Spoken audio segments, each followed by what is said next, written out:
So today I wanted to get on here to discuss, before you decide to do that first cycle of steroids. Now we've all been faced with it. You've been training for a year or two maybe, you're starting to see results, but there's kind of that pressure in the gym, and you're seeing stuff online, people looking better than you, and just, you've got to a point where you've been training and you're into it now, and you want to take it. You think it scratches on your mind. Should I take steroids? Should I take that to that next level? And it's kind of that temptation. And I wanted to get on here to discuss how I've dealt with that and why I have never done them or touched them and never will touch them. So I've been training for 10 years and I've managed to maintain and build a natural great physique for myself, and I understand that steroids are not the shortcut that you may think that they are. So the first thing is a bit of a reality check. It doesn't make sense to bring drugs into health and fitness at all, because you're going to be making more problems for yourself than what you're going to be fixing by for the reason why you even started in the gym in the first place. And it's just going to turn fitness into an addiction, if that makes sense. You're going to be turning a good addiction into a drug addiction. You're going to be causing so many more problems for yourself. So there are obviously benefits to taking these compounds, otherwise no one would take them. But the negatives do outweigh the positives. But the positives, they can be tempting. So, I mean, TRT, that's safe when it's used medicinally in usually older people who can benefit from the increase in testosterone levels. Obviously, if their testosterone is lower, they're going to be having symptoms such as tiredness, depression, low energy, symptoms that are actually detrimental to the patient's life. And at that point, if their body can't produce the testosterone naturally anymore, it's more of a risk not to have the therapy than having the therapy. So that makes sense. But in a bodybuilding situation, these doses are not controlled, they're not monitored, and they're usually 3 to 5 times more than the recommended dose by a doctor. And it's obviously very dependent on the patient and how much they need. And I'm not a doctor, you're not a doctor, so you don't know the safe amount that your body needs to maintain healthy physiological condition. The most common ones, especially between 18 and 30-year-olds, and that's obviously testosterone, which I mentioned, Anavar, Winstol, and D-bol. So testosterone is obviously the most mildest, and then you've got Anavar above that, Winstol, and then D-bol, which is just awful for you. So Anavar is an oral steroid, very expensive. So a lot of people will take Winstol instead because it is so expensive, but that's more for cutting phases, so less water retention. It's more of a dry steroid, not as wet, hence the higher water retention you get with testosterone. It's used more for cutting and strength and vascularity, things like that. So it's a great cheat to compress years and years of training into 2 years because you lack discipline and you're too lazy to sit through the pain of waiting for something that's way worth having than having quick muscle now and then a year of medical bills further down the line. And then you've got Winstrol, which is the same as Anavar, just, I don't know all about it. And then you've got D-bol, which is just terrible. That's just going to give you everything, rapid muscle and strength gains. So basically the most textbook kind of steroid. Okay, so to give you a quick taste of all of the juicy side effects that you will have to endure if you're wanting to take steroids to enhance muscle gain and performance in the gym, and you think it's that important and that serious that you need to take drugs and go through all sorts of medical hoops just to avoid some tough discipline, then these are the effects that you're going to be met with throughout and on the other end of, you know, that first cycle, which for some reason is more appealing to you than just working out and eating right and sleeping. But yeah, anyway, before I go on into that any more than I should, I thought I'd just give you a quick taste of kind of the side effects that you'll be going through. So basically the fat lipid profile is going to be completely out of whack, so that's going to take your HDL, which is your good cholesterol, and it's going to lower it, and it's going to increase that LDL, which is the bad cholesterol, that's going to clog up your arteries and give you all of those bad side effects.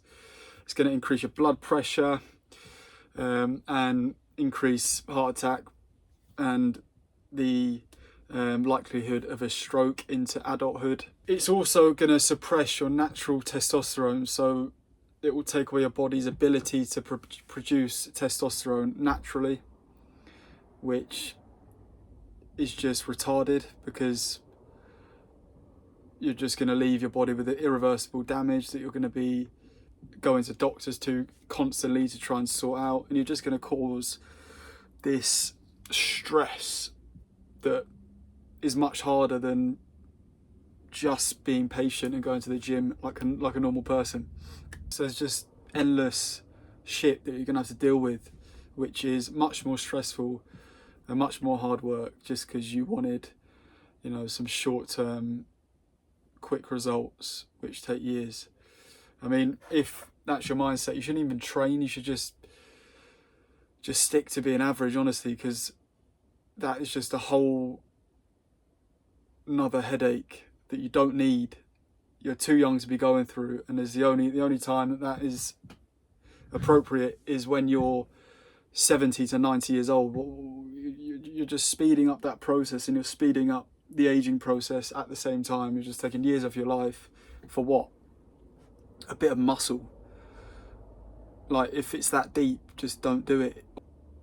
If drugs are the route that you're going to go down to get some muscle, just leave it. Just be a normal live a normal life. Don't even bother, because muscle and strength is only for people who are willing to put the work in and who are willing to get those other benefits that come with exercise. It's not all just muscle and strength. If you think that, you're just vain, and you're not looking at it from a wider perspective. Gaining confidence, you're going to be gaining discipline, organisation, how to structure workouts, how to increase the load, how to eat right, how to delay gratification. You're going to learn a lot of great mental frameworks along the way. And if you are interested in learning more about kind of the mental frameworks that I use, I have linked my PDF in the description below, and it will tell you the best ways to stay motivated in the gym and consistent and growing without the need for any anabolic steroids. On top of all of the cardiovascular issues you're going to cause for yourself, all the hormonal issues you're going to cause for yourself, liver issues, and also acne everywhere, that kind of roid face you're going to get that just looks horrible. You're also going to rack up a big bill with hidden costs. So a lot of the time, these high influxes of testosterone also cause a process called aromatization, which, due to testosterone going naturally, unnaturally above your natural levels, you're also going to boost up your estrogen, because your body's trying to regulate the estrogen and testosterone levels within your body. And this is going to cause kind of feminizing effects, weight gain. You'll get more breast tissue, and also obviously emotional dysregulation as well. So you're going to have that to deal with, especially if you're just taking testosterone. If you're taking too much, you're going to have these estrogenic effects as well. So that's going to lead you to having to take Anavar, other steroids to kind of balance out the aromatization side effects that you might receive. You're going to be on this whole cocktail of stuff before you know it, just from starting that one TRT cycle. So yeah, it's just a slippery slope. Bodybuilders have got kind of a justification for it. That's their job, that's their livelihood. People who have medical conditions, but you, because you're too lazy and you can't be asked to stick to a diet plan, be patient and have discipline, there's no excuse. I hope you bump into these issues, because that's the only way you're going to learn.